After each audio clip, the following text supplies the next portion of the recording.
Hey, je vous ai manqué. Et récemment, un Primark a ouvert pas loin de chez moi. J'avais déjà eu l'occasion de faire quelques visites dans ce genre de magasin quand j'étais allée à l'étranger, mais maintenant qu'il y en a un plus proche, je me suis permis d'y faire un petit saut. Et pour ceux et celles qui ne seraient pas au courant, ils ont également un coin beauté.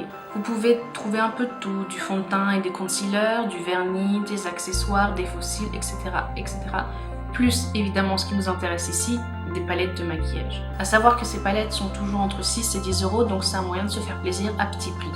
Personnellement, lors de ma visite, j'ai pu y trouver quelques pépites. Donc par exemple, ce set d'éponges, ce genre de patch aussi à 1,50 € qui permettent en fait d'empêcher les chutes quand on se maquille. J'ai également pu trouver du rouleau à scotch pour faire des traits de liner correctement. Lors d'une de mes visites antérieures, j'avais également pu trouver ce genre de perles et qui en fait ont un petit scotch autocollant à l'arrière et on peut en coller un peu partout sur le visage. C'est très pratique pour égayer un maquillage par exemple ou ajouter une touche d'originalité. Bon, vous avez quand même lu le titre de la vidéo donc vous savez pourquoi on est là. Les deux sont à 6 € et comme vous pouvez le constater, ce sont des dupes des néons de chez Huda Beauty. J'ai choisi la verte et la orange, des couleurs que j'aime beaucoup notamment à travailler sur le maquillage.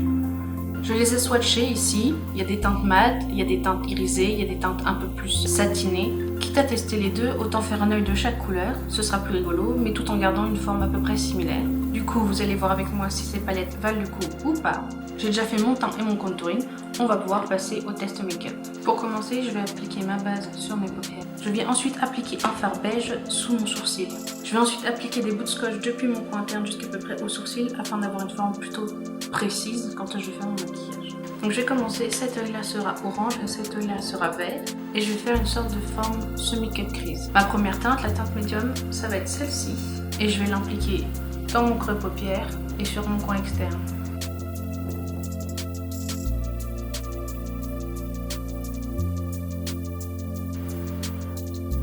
Je vais m'arrêter juste avant le coin interne. Je vais peut-être zoomer, ça vous aidera peut-être. Donc je disais, je vais m'arrêter juste avant le coin interne, faire en sorte que ma forme soit à peu près arrondie sur le dessus. Et ensuite, avec un pinceau blender propre, je vais venir flouter mes extrémités afin de pouvoir apposer ensuite correctement la couleur de transition. Bon, écoutez, la couleur m'a l'air pas trop mal, elle n'est pas ultra pigmentée mais elle fait son travail. Du côté de l'œil vert, je vais partir avec cette teinte ici, qui est légèrement satinée et qui sera également ma teinte médium, et je vais reproduire la forme que j'ai fait sur l'œil orange avec le vert. Elle m'a pas l'air aussi pigmentée que la orange. Ces scotch ne tiennent pas énormément. L'effet satiné est très léger. Il faut mettre un petit peu plus sur le pinceau que quand j'ai utilisé la teinte orange, mais à part ça, ça rend bien aussi. Pour ma teinte de transition orange, j'ai choisi celle-ci et je vais l'appliquer avec un gros pinceau fluffy. On voit pas un maximum de différence. La question à 1000 € maintenant, c'est est-ce qu'elles vont bien se mélanger entre elles ou est-ce que ça va juste faire de grosses traces? Donc pour le savoir, je reprends mon pinceau blender et le pinceau de la teinte médium et on va juste mélanger tout ça. Alors je sais pas si vous voyez à la caméra, mais j'ai un peu l'impression que ça fait une trace quand même. Je vais essayer de voir si je peux l'enlever. Bon, la trace a à peu près disparu.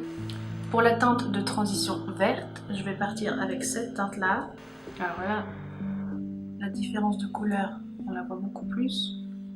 Puisque ma teinte de transition a l'air d'être plus un vert tirant sur le jaune. Tandis que la teinte du dessous a l'air plus un vert tirant sur le bleu. J'ai peur que ça ait du mal à se mélanger entre eux.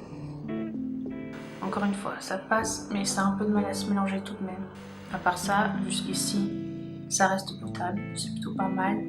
Bon, par contre, le scotch ne tient pas des masses. Hein. C'est pas encore ça, heureusement qu'on n'est pas là pour tester le scotch. Hein.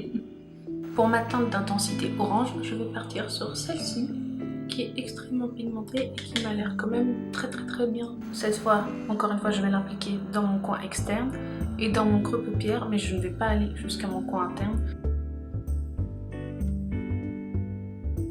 Ah oui, c'est pas la même chose, hein, ça pique. Hein. Elle est très pigmentée comparée aux autres. Bon, j'espère qu'elle va bien se mélanger. On croise les doigts, c'est parti. Pinceau blender. Teinte médium. Écoutez, ça m'a l'air de se mélanger pas trop mal, donc ça va. Plus de peur que de mal. Et pour la teinte d'intensité verte, je vais partir sur celle-ci, qui est la plus foncée de la palette. Elle ne veut pas me donner beaucoup de fard, dis donc.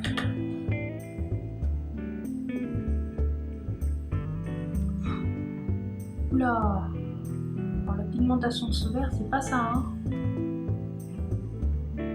On voit pas beaucoup de différence, hein, contrairement au orange de l'autre côté qui se voyait vachement. Alors voilà, celui-là, on le voit pas des masses. Et ce scotch qui s'en va toujours. Avec un peu de travail, ça se voit un peu plus. Bon, maintenant la question c'est si je blende, est-ce que ça enlève tout? Est-ce que ça se travaille? Est-ce que rien? Ça m'a l'air de bien vouloir se mélanger un petit peu.